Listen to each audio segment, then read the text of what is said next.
باران د رحمتونو راوریږي پروژه کې باران د رحمتونو راوریږي پروژه. السلام علیکم ورحمت الله. قدر لیدونکو تاسو په لیدلې وي چې زموږ د ډوډۍ پروګرام د روژې اول نه شروع تر اخر د روژې روان وي. موږ ټولو هغه بېوزلو ته یتیمانو ته داسې کارتونه ورکړي دي. په دې کې 10 خانې دي، هره خانه باندې لس ډوډۍ دي ورکوي. هغه یوه خانه قید کېږي د اختر شپې پورې دغه پروګرام دوام لري.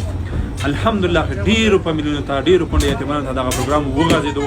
هغه چا چې موږ سره همکارۍ کړې دي ځانګړې مننه ترې کوو. کور یې ودان په دې کې چې موږ سره نوې همکاري شوي زدران صاحب د جرمني نه کړې وه 20,000 افغانۍ کړې کور یې ودان.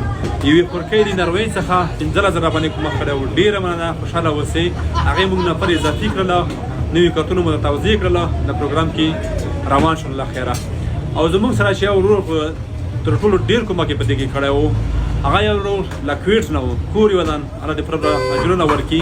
الحمدلله زموږ پروګرام دغه دی دوام لري. د روژې اخره پورې به تاسې پسې ټول بېوزله یتیمان دعاوې کوي. هر روژه مو کې تاسو دعاګانې دي، مسله دې قبولې او منظورې کړي. قدرمن اوسئ. د همکارۍ مو ځانګړې مننه. دا ویډیو په دې خاطر باندې وکړله چې زموږ دغه پروګرام تاسو ته بیا مله تازه درته وښیي چې زموږ پروګرام دوام لري. تر بیا ښې چارې ښه ورته غواړم.